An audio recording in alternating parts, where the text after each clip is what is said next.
nós estamos trabalhando matemática de uma forma muito constante. A temática revisão, rever, realinhar, reposicionar, algo que te remeta a ir a áreas da sua vida que precisa desta revisão, para que você faça, para que você cumpra. Então, hoje eu quero fazer uma revisãozinha com vocês sobre 10 coisas que eu separei aqui, que eu acho importante nós olharmos esses textos bíblicos novamente, para darmos pelo menos fazermos uma reflexão, né, com cada texto. Apesar de, às vezes, a tradução está um pouco, né, fora aqui da minha, eu vou sempre manter a minha, ok? Aqui. Então nós vamos abrir com uma pergunta: você é justo? Se alguém perguntasse a você se você é justo, o que você diria? Pare para pensar, faça uma revisão do que esta palavra representa para você. Obrigado. Nós vamos abrir, né, o número 1 com o Salmo 34, verso 19. Salmo 34, verso 19. Você pode ler comigo? Muitas são as de quem? De quem? Mas o Senhor de todas o livra. Feche os seus olhos. Senhor nosso Deus e Pai, em nome de Jesus, continua falando conosco e usa-me como um canal de bênção nesta hora, pelo poder do nome de Jesus. Você pode dizer um amém? Amém. Isso. Vamos começar com essa pergunta, né? Você é justo? E vamos observar algo que parece um pouquinho confuso, porque talvez esse texto deveria ser escrito da seguinte forma: poucas são as aflições do justo, porque Deus os livra de todas. Mas a Bíblia faz questão de nos fazer um alerta, para que possamos revisar e ver, né, de uma forma bem clara, que quando alguém planeja viver de uma forma justa, esta pessoa vai ter mais aflições do que os injustos. Nós vamos ver que Deus vai intervir a favor do justo, é o que diz o texto. Haverá livramentos, mas eu quero te mostrar algumas coisas que talvez possa fazer você entender um pouco mais as perseguições, as dificuldades que você pode enfrentar ao longo da sua caminhada. Deixa eu usar um exemplo simples para falar de justiça. Suponhamos que seu horário de entrar no trabalho, no emprego, na empresa onde você está como colaborador, seja às 8 horas da manhã. Mas por algum motivo você não conseguiu chegar no horário, e você então vai chegar às 9h30 da manhã. Mediante ao horário que você deveria estar, você se torna um injusto. Não é justo com as pessoas que trabalham com você, não é justo com as pessoas que pagam o seu salário, que você chegue fora do horário estabelecido. Você acabou de se tornar um injusto. Porém, você traz na mão, ao chegar no trabalho, um atestado médico. E esse atestado diz, né, ou você traz o histórico dele, que durante a madrugada você teve um problema de saúde e que você acabou necessitando procurar um auxílio médico, e que por causa desse problema, por causa desse mal-estar, desse mal súbito, né, você então necessitou chegar atrasado. Você nem faltou, você simplesmente está trazendo um atestado que justifique aquela, né, 1h30 de atraso. Você agora está justificado pelo atestado. O atestado acabou justificando ou tornando você justo, mesmo havendo injustiça. Continua tendo 1h30 de atraso. Pessoas tiveram que fazer o serviço que você deveria ter feito. O patrão vai te pagar as mesmas horas, mesmo não trabalhadas. E por que tudo isso acontece? Porque alguém justificou você. Aqui você se torna um justo através de um documento que você carrega na mão. Quando nós estamos falando a respeito de pecado, é exatamente isso que Cristo fez. Quando nós estamos falando da intervenção de Cristo para transformar eu e você em justo, os nossos pecados, eles não são mentiras, eles não são ilusões, eles são uma realidade. Mas Ele nos justificou. Mas deixa eu ir além um pouquinho para lembrar você o que diz respeito também à dificuldade que o justo enfrenta para viver. Todas as vezes que você resolve ser alguém justo, ser alguém certo, alguém correto, agora usando a palavra justiça numa outra conotação, você precisa estar preparado para viver alguns dissabores. Bom, suponhamos que seu vizinho resolveu colocar um gato no relógio dele, ou uma ligação clandestina, tá certo? E anda fazendo um calor terrível, mas o ar-condicionado do seu vizinho, menino, como ele tem dinheiro para pagar aquilo, não desliga, os meninos ficam no computador.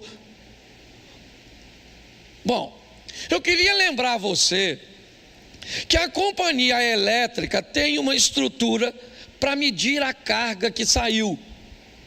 E eu queria lembrar você que a companhia elétrica não vai ficar nesse prejuízo. Alguém vai pagar esse geladinho, certo? E quem é esse alguém? O justo.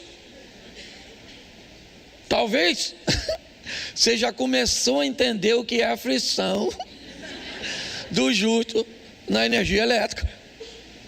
Quando você deseja e vai fazer as coisas corretas, vivendo no ambiente onde nós estamos, inevitavelmente você vai ter que estar equipado, preparado pelo poder do Espírito Santo, dos anjos e de toda essa cobertura celestial que nós temos, graças a Deus, à nossa disposição pela graça do Eterno, a entender que muitas são as aflições do justo. Você não pode fazer um montão de coisa que os outros podem. Tu tem até vontade de falar. O outro te xinga, o outro faz, o outro não paga, o outro... Mas quando chega na tua vez, eu vou ser franco para você, você vai viver como Deus delineou, mas vai ser com aflição, porque para ser justo, o negócio é um grande desafio. Sim ou não? Não denuncie gato dos outros, tu é que paga, mas X9 é algo terrível, tá certo? Não, mas só estou te mostrando como é difícil ser justo. Há um tempo atrás, um rapaz falou comigo: poxa, pastor, eu sou cristão, arrumei uma namoradinha, namoro direito, respeito menina, uma menina de família, que eu estou querendo casar. Pô, pastor, ela ficou com outro menino. Procurei saber, porque o menino faz coisa que eu não faço. Passa a mão onde eu não passo. Mostra as coisas que eu não mostro. Certo? Porque o menino vive uma vida com justiça. E olha como é que ele está sendo envergonhado. Eu queria só que você fosse adaptando para você. Porque muitas vezes você vai sair de casa e vai encontrar as injustiças no trânsito, as injustiças nas filas, as injustiças em muitos lugares. E sua reação, certo? Sempre vai estar pautada em colocar Deus em primeiro lugar. Então eu queria preparar você para o sofrimento. Fala para quem está do seu lado assim. Está preparado para sofrer, justo? As notícias hoje não são boas, mas faz você rever. Bom, segundo texto, Lucas 14, 28. Lucas 14, 28. Pois qual de vocês, pretendendo construir uma torre, não se assenta primeiro para calcular a despesa e verificar se tem meios para concluir? Presta atenção nesse texto, que eu quero refletir com vocês sobre ele. Já que eu falei que para viver na justiça é pesado, é desafiador, porque na vida do justo, o justo precisa estar preparado para muitas aflições. Esse texto diz que antes de querer ser justo, antes de querer andar com Cristo, antes de querer ser crente, é melhor você sentar e descobrir quanto custa. Antes de desejar fazer, antes de dizer um sim para Cristo, é muito legal você saber se você tem como pagar, se você está disposto a pagar o preço para ser esse cristão, porque é isso. Esse texto aí não está falando de torre, ele continua aparentemente falando de uma guerra, mas não está falando de guerra. Ele simplesmente está iniciando dizendo: aquele que quer ser meu discípulo, aquele que quer andar comigo, ele precisa estar intencionado em pagar o preço de andar com Cristo. Essa é a grande verdade. Tem muita gente que vem para a igreja e não sabe quanto custa. Não sabe quanto custa rever seu vestuário.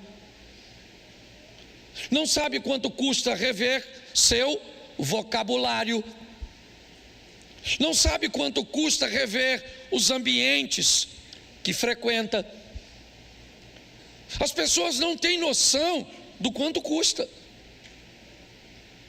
Viver com Cristo, segundo o próprio Cristo, requer daquele que o segue, não o siga de mãos vazias. Aquele que quer vir após mim, tome a sua cruz. Há uma responsabilidade e nós precisamos rever isso. Se estamos dispostos a mudar nossas roupas, não estou, então eu já sei. Estamos dispostos a mudar nosso vocabulário? Não, é pesado demais. Eu estou disposto a mudar meus hábitos, meus costumes, os ambientes que eu frequento? Não, pastor. Então, isso significa que você não está pronto para ser discípulo. Pode continuar vindo à igreja. Evite levantar a mão. Evite dizer que colocou Jesus no centro da sua vida, porque ainda é caro demais para você. E eu respeito, e ele também. Segundo a Bíblia, se você não está em condições de pagar um voto, é melhor não fazê-lo. É assim que funciona. Então nós precisamos entender e rever isso. Eu estou apto para pagar este preço? Descubra o quanto custa antes de comprar, não é assim que eu poderia usar? Quando você olha para alguma coisa interessante que o preço não está exposto, a primeira coisa que você pergunta é: Qual é o valor? Quanto custa, por favor? Tem frete?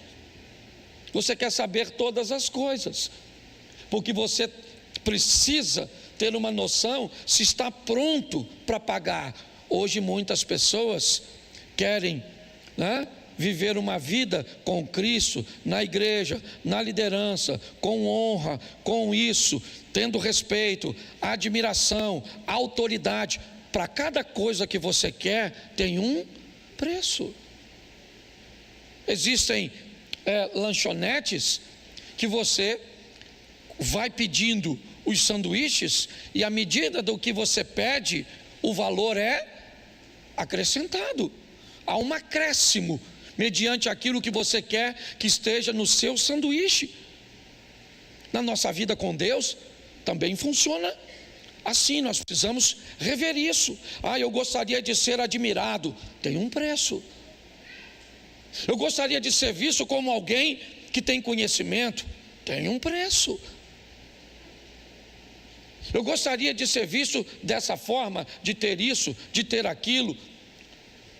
Então, para cada uma dessas coisas, tem um valor a ser cobrado de entrega, que nós precisamos ter esse entendimento.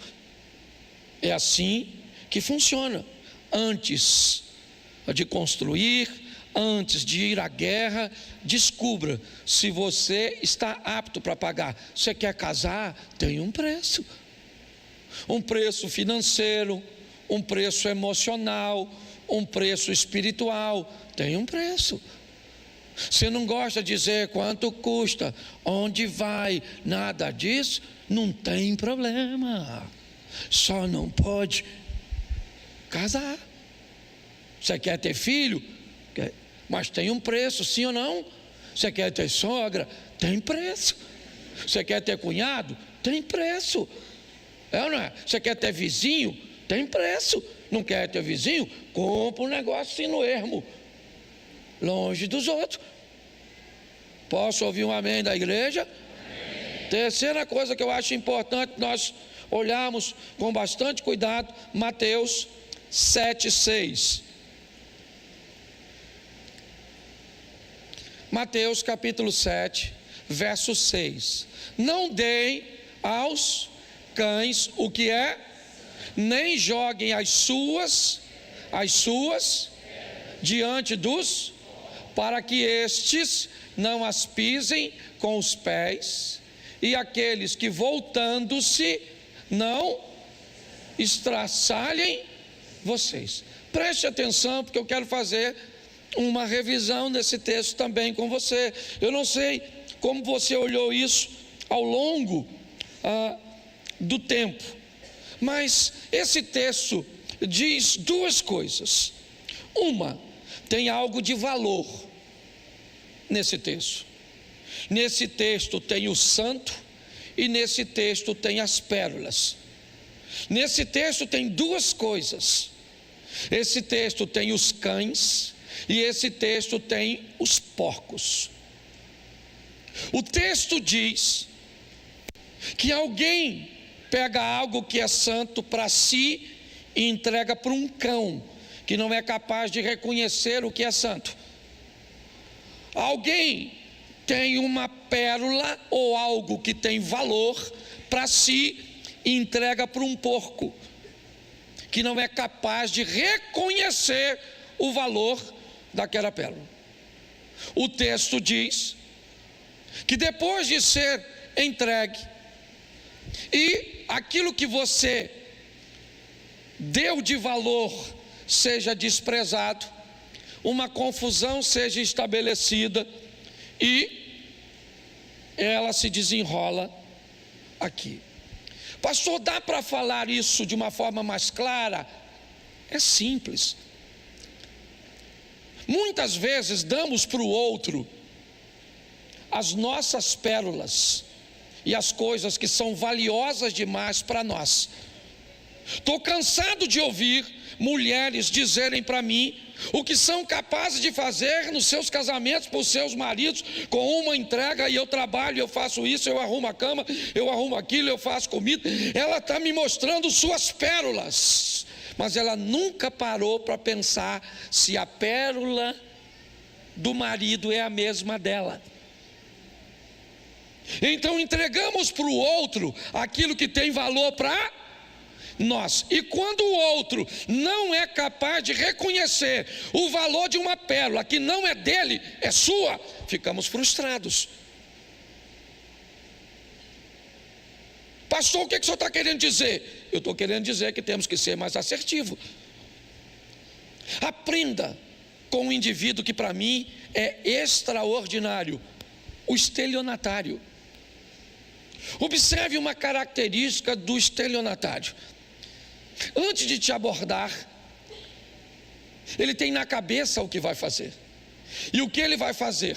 Procurar falar tudo o que te agrada, tudo o que você quer ouvir, criar na sua mente um ambiente tão confortável, certo? Você pega um cara galanteador, pensa num Dom Juan, ele pode odiar ir à praia, mas se ele descobrir que a mulher que ele quer conquistar gosta de praia, você pode ter certeza que ele vai mandar logo uma imagem daquele sol, certo, se pondo no mar, e aquela silhueta de um casal simbolizando ele e ela. É ou não é? E ele vai falar que gosta do sol, que gosta dos peixes, que assistiu Aquaman. Ele vai falar tudo, porque a proposta é, aí eu te pergunto, querido, está aqui. O que ele está fazendo? Descobrindo suas pérolas, não as dele. Ele coloca o que ele gosta em segundo plano e coloca você em primeiro. Pô, hoje os casamentos vão sair daqui pocando. Louvado seja Deus. Posso ouvir um amém? Isso aí. Descubra qual é a pérola da sua mulher. Aí você vem com aquele discurso: porque eu trabalho igual um doido, porque eu dedico a minha vida, porque é de casa para o trabalho, para a igreja, porque eu não faço outra coisa. E ela está assim, ó. Grandes coisas, Superman. Não, ela quer saber o que você sabe sobre ela. Para tu passar a falar o que ela gosta de ouvir, levar para casa o que ela gosta de comer. Você está entendendo? É, ela quer que você pegue a mãe dela e acha que é um troço sensacional. Sua sogra nasceu depois que tu casou? Não, né? A véia já estava lá. Então por que reclama de algo que já estava vivo? E diga-se de passagem, vai demorar a morrer? Pare e pense. Hoje eu gostaria de fazer uma revisão para levantar Dom Juans, homens que vão descobrir os sonhos de suas mulheres, mulheres que vão descobrir os sonhos de seu marido. Entendeu? Para que você possa encantá-lo. Que cor ele gosta, qual a pose, quais são as palavras. Pensa, um homem chegando em casa e a mulher falando assim: ô doutor, entra, querido. Ele vai lá na porta para olhar, para ver se entrou na casa errada. Errei um número. Sim, eu faço muita coisa para o meu filho, descubro as pérolas dele. Esse texto é um texto que diz: não pegue as suas pérolas e dê para os outros, porque isso costuma gerar confusão. Está no texto. Então invista, não é gastar tempo, invista um pouco de tempo para descobrir a pérola dos outros, não da mulher dos outros. Eu tenho que explicar isso direito, porque o nego escuta o que quer. Esse dia eu estava pregando de sexualidade numa coisa, levantou um senhor: ô pastorzinho, o senhor não acha que o senhor fala muito sobre esse tema? Um senhorzão mesmo. Eu falei: ô moço, quantos filhos você tem? Eu acho que ele falou 8. Eu falei: eu falo e o senhor faz? Aí ele sentou e ficou quietinho. Então é importante que você descubra a pérola das pessoas, para você não correr o risco de sofrer demais, dando para elas coisas valiosas, porém que só tem valor para você e não para ela. Posso ouvir um amém para a gente ir para a quarta? Isso. Romanos, capítulo 12, verso 18. Romanos 12, 18. Se possível, repita comigo, lê lá.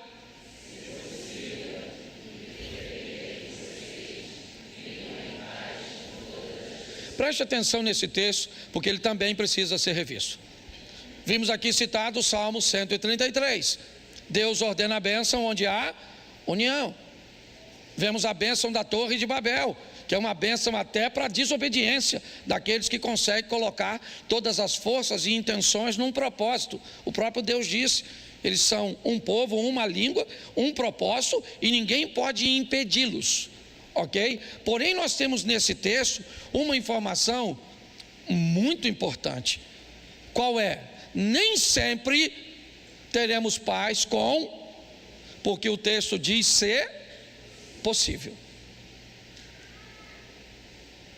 Nós precisamos entender isso de uma forma. Bota o Salmo 120, verso 5. 125, verso 5. Isso. Ai de mim, que peregrino em Meseque e habito em meio a tendas de Quedar. O cara que está escrevendo isso, certo? É um israelita, um judeu, coloque como quiser. Ele está defendendo ali que ele está, ai de mim, que estou, como nós costumamos dizer, entre a cruz e a espada. Estou entre Meseque e Quedar, certo? Eu estou entre árabes e bárbaros. É mais ou menos isso que ele está descrevendo ali. Aí ele cita o seguinte, verso 6. Já há tempo demais habito com aqueles que odeiam a paz. Verso 7. Sou quando porém eu falo, eles teimam Então preste atenção, volta ao texto inicial, certo? E esse ponto nem sempre vai depender de você. Eu quero o texto de Romanos 12, 18, por favor. É esse texto que eu estou trabalhando, só usei esse aí para ratificar. Vamos lá. Então eu quero que você entenda que nem sempre, isso não te dá desculpa para começar a arrumar confusão com todo mundo. Ok? Que fique claro, porque Deus é testemunha. Eu estou falando de gente que vai viver com Deus. O pastor não vai estar lá, mas Deus vai estar. Que isso fique claro. Eu só estou passando a instrução que Deus colocou no meu coração. Nem sempre dá para ter paz com todo mundo. Você pode encontrar-se num ambiente, numa situação onde a outra pessoa, a outra parte está representada no Salmo 120. Eu falo pela paz, mas eles continuam tendo guerra. É assim que funciona. Então eu preciso passar isso para você, porque você precisa criar um sistema de segurança para entender quando você está em Meseque e Quedar,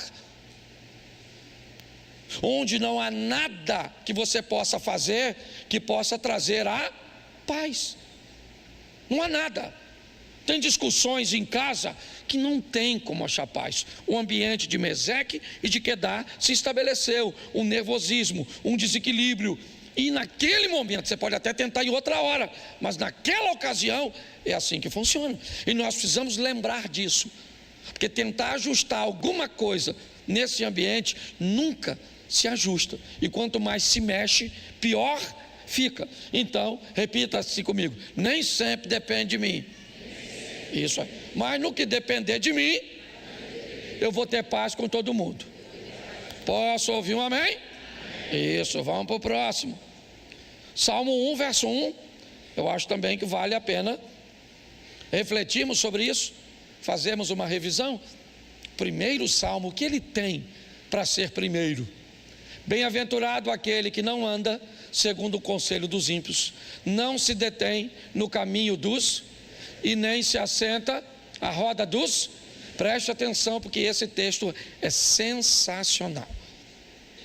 Ele é um texto que traz à nossa memória a necessidade de redefinirmos nossas companhias e influências.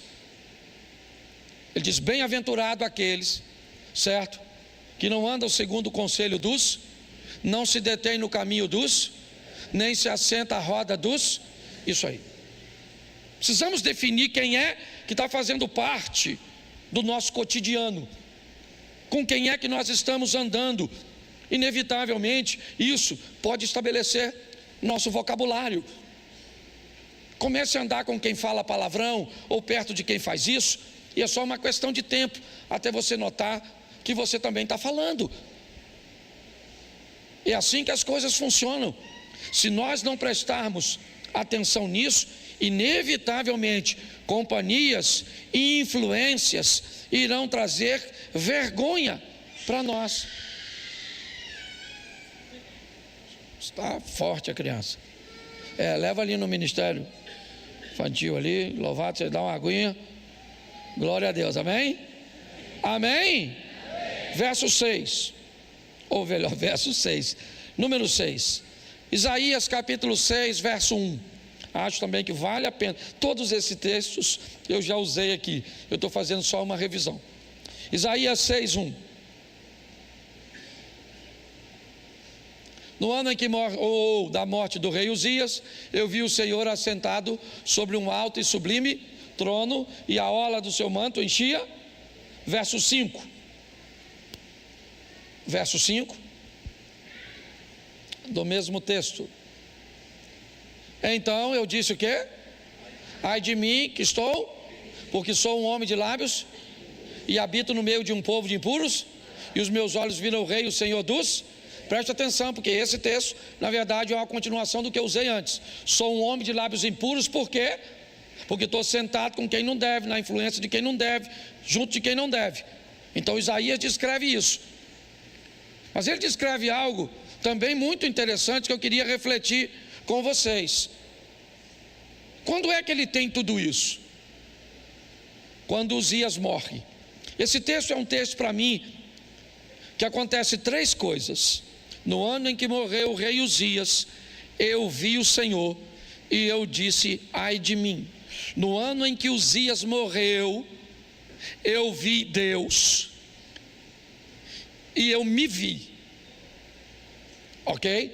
No ano em que Uzias morre, no ano em que algo é retirado da vida de Isaías, morte e separação, Isaías consegue ter uma intimidade com Deus, e na intimidade com Deus ele conseguiu olhar para ele mesmo. A revisão é nesse texto: se eu quero ver Deus, para que ao estar perto de Deus eu consiga me ver, alguma coisa que está na minha vida tem que ser removida, retirada. Essa é a reflexão que eu queria fazer com você. Uzias morre. Alguns dizem que havia um parentesco dele com Isaías. Eu não sei se havia de verdade, mas se havia, eu posso dizer que talvez Isaías jamais desejasse a morte de Uzias. Porque se Uzias é o rei e você é parente do rei, imagine o quanto de benefício você não tem por ser parente de alguém que é tão poderoso e que te dá tantas vantagens. Às vezes algumas coisas precisam sair da sua vida, mas elas são tão vantajosas que você não quer tirar. Às vezes algumas pessoas deveriam morrer, sair, se separar de você, mas te trazem tão bem-estar, aparentemente, te trazem tantas vantagens que é melhor conviver com elas. O problema é que se você convive com Uzias, você não encontra com Deus. Se você não encontra com Deus, você não se enxerga, porque na presença de Uzias, você não tem tempo de olhar para você, você tem tempo de olhar para a vida dos outros.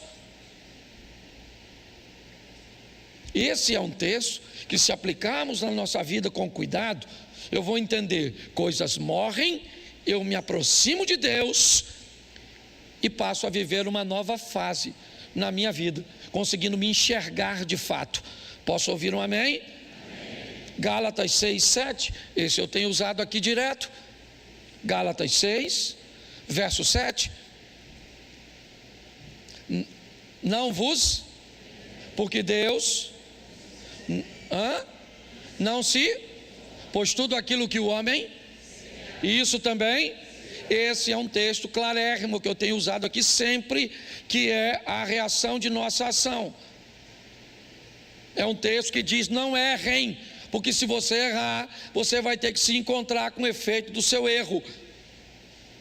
Não errem, porque Deus não toma injusto por justo. Ele é misericordioso, mas Ele é justo. Então, muito cuidado com o que fazemos, porque a Bíblia diz: então errem. Isso aqui é o que fala a supergraça. Não se preocupe, faça o que você quiser. No final, Deus corrige a rota. Ele é amor, Ele é amor. Deus é amor, sim ou não? Sim, mas Ele não é somente amor. Ele também é justiça. Ele é fogo consumidor. Então não brinca com isso. É melhor revermos isso, certo? Eu fiz, está aí. Eu vou ter que me encontrar. 2 Coríntios, capítulo 6, verso 14. 2 Coríntios 6, 14. Acho que vale a pena nós revermos. Não vos ponhais em um jugo desigual. Tu pensa que isso fala só de casamento? Se enfie em sociedade, se enfie em amizade, enfie-se em situação com jugo desigual. Aqui ele usa a expressão incrédulos, mas o jugo, né? Lembra do jugo? Jugo, aquilo que prende os dois animais, certo? E ele diz: quando está no mesmo jugo duas pessoas com propósitos diferentes, isso vai gerar problema. Mas aí o texto continua, e é aqui que eu quero refletir. Portanto, que sociedade pode haver entre a injustiça ou justiça e a iniquidade? Ou que comunhão? Bom, aí eu venho para uma pergunta que é a tônica do momento: quem é quem? Quem é quem? Luz e trevas. Justiça e impiedade, incrédulos e de fé. Hoje nós temos esse impasse nas nossas discussões. Com a estrutura polarizada do jeito que está, quem é quem? Quem? Pare para pensar. É isso que nós estamos vendo o tempo inteiro. É alguém dizendo que o outro está cego, e o que está sendo acusado de cegueira acusa aquele que acha que vê de cego. Hoje nós olhamos da direita para a esquerda e vemos uma vergonha na esquerda. Hoje nós olhamos da esquerda para a direita e vemos uma vergonha na direita. Aí eu me perguntei: quem é quem nesse negócio? Como é que eu vou ter essa medida? Porque isso está nos posts, na internet, na política, em tudo quanto é lugar. Nós temos as trevas chamando luz de trevas, e nós temos a luz, certo? Chamando treva de luz. Está tudo bagunçado. Então o texto diz aqui: que comunhão? Não tem. Nós já sabemos que quando uma chega, a outra vai embora. Mas que critério eu vou ter? Quando eu digo que alguém é trevas, qual é a base que eu tenho para dizer isso? Talvez essa seja a grande pergunta. Quando alguém disser assim: você está cego, você está em trevas, não estou aqui defendendo nem direita nem esquerda, não é isso, estou falando para cabeças pensantes. Vou dar para você, certo, o princípio de avaliação nosso. Você está numa igreja onde a base é bíblica, certo? E ela é o ponto de avaliação. Se não for, deleta, porque essa mensagem não é para você. Se você quer descobrir o que é trevas e o que é luz, veja a maneira que a pessoa vive, fala e faz à luz da Bíblia. Esqueça se ela diz que é da luz. A Bíblia diz que Satanás tem a capacidade de, mesmo sendo trevas, se transformar num anjo de luz e continuar em trevas, mas com aparência de luz. Então é mais do que aparência, é mais do que uma Bíblia, um hino, é mais do que uma roupa, é muito mais. Precisamos rever isso, porque senão corre o risco de você criar um problema sério no ambiente religioso, se frustrando com Satanás, ou quando um de seus discípulos vestido de luz. Nós precisamos rever. Então quem é quem? Não é quem fala, não, é como vive, é quais são valores, princípios. É assim que funciona. Desculpe o que eu vou falar aqui, mas eu estou falando à luz da Bíblia. Estou pedindo desculpa, mas é uma desculpa meio que linguagem figurada, certo? Você é a favor de aborto? Não precisa responder, por favor, não estou querendo expor ninguém a nada, certo? Segundo a Bíblia, trevas ou luz? Isso, segundo a Bíblia. Não quero saber o que você pensa. O que você pensa, ó, beijinho no ombro. Estou falando aqui, Bíblia.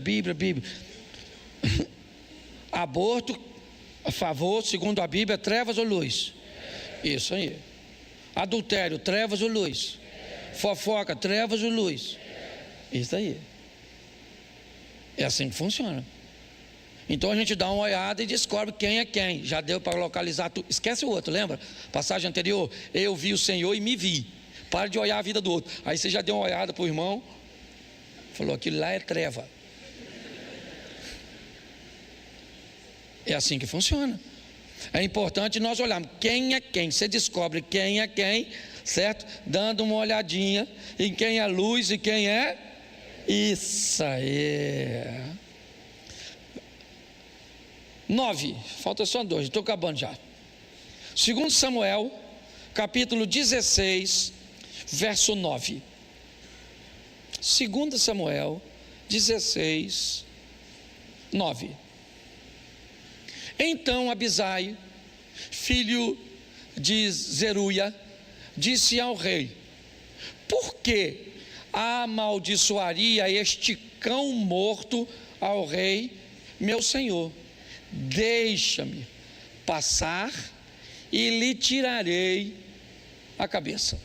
Preste atenção, porque esse é um texto que eu quero falar, que precisa ser revisto, sobre sofrer com dignidade.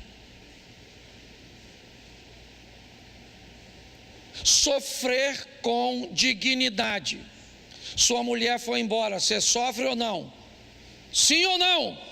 Mas sofra com dignidade. Você perdeu um emprego que era fantástico, que você amava, o que você mais gostava de fazer, você sofre ou não? Mas sofra com dignidade. Você perde um filho, seu filho nasce de uma forma que você não esperava, você vai sofrer sim ou não? Mas sofra com dignidade.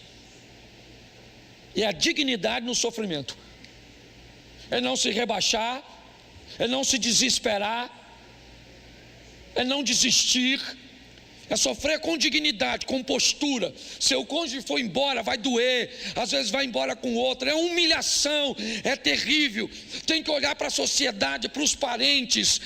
Não sofrer, né? Não é uma opção para você. Agora, não se permita se tornar ridículo. Não se permita sofrer de uma tal forma onde as pessoas tenham pena de você. Não é assim. Está aqui, ó. Esse é um texto. Talvez você nunca se deparou e nem sabe o contexto dele. Eu vou falar para vocês. Davi, ele assume o trono. Um trono deixado, na verdade, por um homem da tribo de Benjamim, Saul. É lógico que com a queda de Saul, a família de Saul, que tinha privilégios por ser familiares do rei, agora não gozam mais de tais privilégios. E pior, já descobriram que o novo rei não é tão santinho assim. É alguém que não matou o rei para tomar o lugar dele, mas matou a mulher de um homem de confiança e a engravidou. Esse é Davi. Então Davi vem passando, e Simei, que é parente de Saul, começa a espraguejar, começa a amaldiçoá-lo, e pior, taca pedra nele, com provocação, falando de tudo que Davi fez.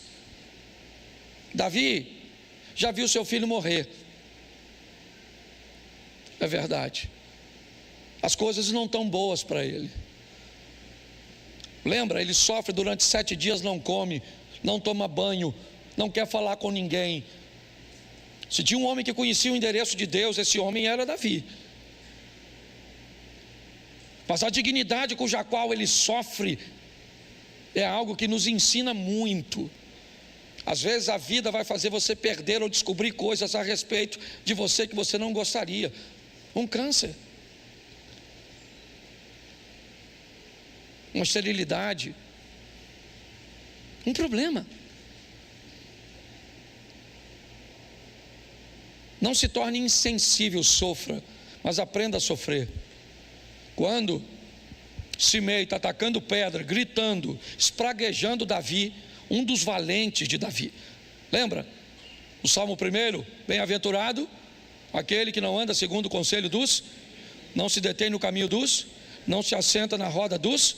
O processo seletivo de Davi no começo não foi muito bom. Ele não tinha muitas opções, então ele chamou endividados e toda aquela estrutura que você deve saber. Mas ao longo do tempo, ele transformou esses caras em valentes. E Abisai diz a Davi: quem é esse infeliz, esse cão, um cão morto? Preste atenção, ele é uma ameaça, Davi. Ele é parente de um rei deposto. E Davi, bota o verso seguinte, por favor. Eu acho que foi o seguinte que eu coloquei aqui. Está no... Deixa o 10 mesmo. Respondeu o rei: que tenho eu convosco, filhos de Zeruia? Certo? Ora, deixai-o amaldiçoar, pois se o Senhor disse, né? Lhe disse: amaldiçoai a Davi, quem diria? Porque assim fizeste. Eu gosto dele. Um de seus homens disse: eu vou matar esse cara agora, que está gritando, amaldiçoando. Ele disse: você não vai matar ninguém, cara. Você não vai matar ninguém. É meu tempo de sofrer. Eu vou sofrer com dignidade. Qual era o problema? O problema era o alarde. Tá, Davi está passando. Tá bom, está passando. Mas tem alguém gritando, dizendo quem é que está passando, o que fez. Mas ele é alguém, sabe, que sabe sofrer com dignidade. Mas preste atenção, no primeiro livro dos Reis, no capítulo 2, no verso 8. 1 Reis 2, 8.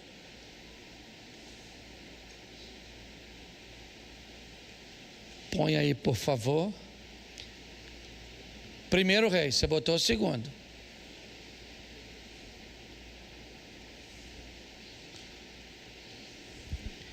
Eis que também contigo está Simei, filho de Gera, filho de Benjamim, de Baurim, que me maldisse com dura maldição no dia em que eu ia a Manaim. Porém ele saiu a encontrar-se comigo junto ao Jordão, e eu, pelo Senhor, lhe jurei, dizendo que o não mataria a espada. Verso 9. Mas agora não tenhas por inculpável, pois é homem prudente e bem saberás o que lhe hás de fazer, para que as suas cãs desçam à sepultura com sangue. Preste atenção nisso aqui, porque é muito importante. Simei persegue Davi, ele amaldiçoa Davi, e Davi disse: eu não vou matar esse cara, ele é a correção de Deus para mim, ele é para manter na minha memória o que eu fiz e quem eu fui, independente de quem eu seja hoje. Nunca perca a memória, da memória quem um dia você foi. Se você tirar da sua memória quem você foi um dia, você corre o risco de se tornar para lá, ou de retornar para lá. Mas quando Davi está passando o cetro para Salomão, ele vai dizer para o filho dele: eu fiz coisas e tenho habilidade e força para lidar com um cara como Simei, você não tem. Então você não tenha Simei como inocente. Está na hora de você agir, e a hora é agora. Verso 36, ainda do mesmo capítulo. Você pode pensar que Salomão matou Simei, não é? Que foi isso que Davi disse. Depois mandou o rei, agora Salomão, chamar Simei e lhe disse: edifica-te uma casa e habita aí, e daí não, nem para uma parte, nem para, preste atenção aqui, reveja que tem pessoas que você não precisa matar, mas tem que colocar num lugar seguro, uma distância segura da sua vida, das suas coisas, dos seus negócios, do seu ministério. Reveja se talvez a contaminação de uma religiosidade exacerbada não fez você desistir de classificar e de posicionar pessoas na sua vida, e talvez por isso você sofra tanto, sempre tendo dissabores com relacionamentos. Salomão pegou e disse: Simei, vem aqui, faz uma casa para você lá em Jerusalém, faz lá em Jerusalém, e você vai viver lá até o último dia da sua vida. Fique lá, não saia para lugar nenhum, eu não quero ver você de novo, eu não quero.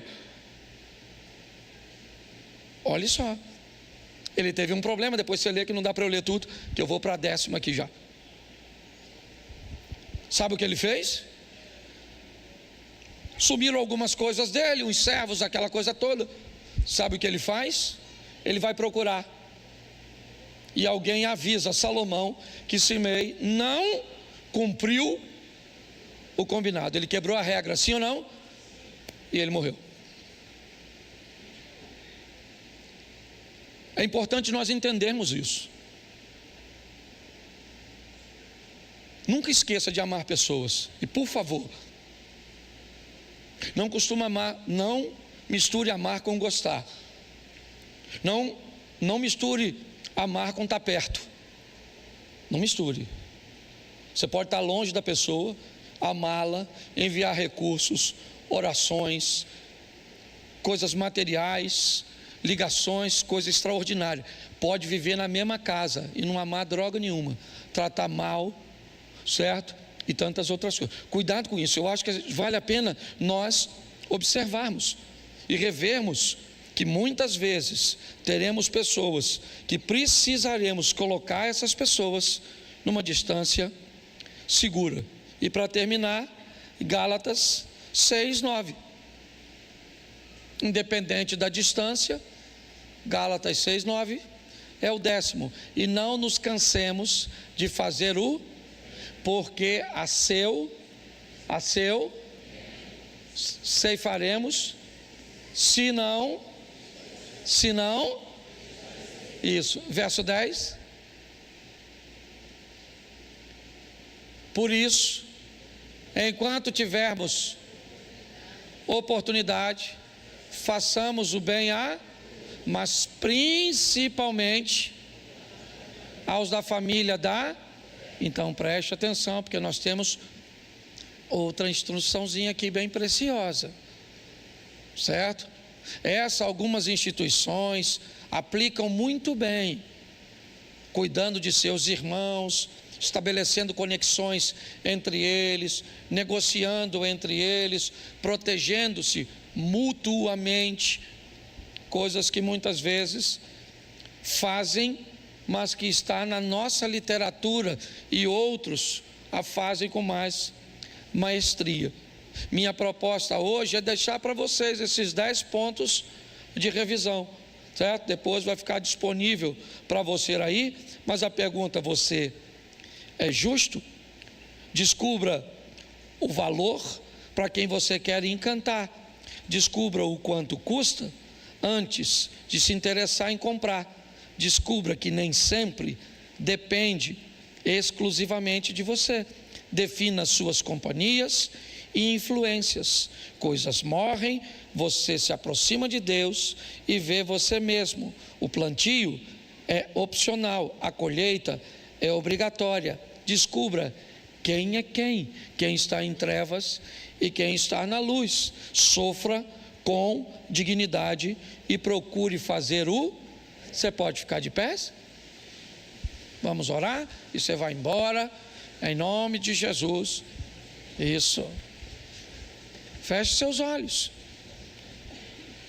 Senhor nosso Deus e Pai, muito obrigado, ó Deus, por aquilo que o Senhor dividiu conosco nesta noite.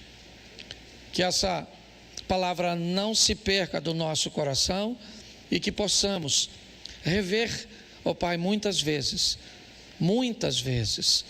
como diz a Tua palavra, vamos botar de uma forma tão nítida na nossa frente, que até se passarmos correndo, seremos capazes de ler e de notar. Estamos num ano onde estamos revendo, e isso tem sido muito valioso para nós. Abençoa-nos, ó Deus, ou continua nos abençoando.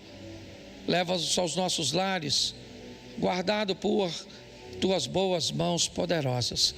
Que o grande amor de Deus, nosso Pai, a graça de nosso Senhor e Salvador Jesus Cristo e as doces consolações do Santo Espírito de Deus seja para com todos, em nome de Jesus. Você pode dizer amém?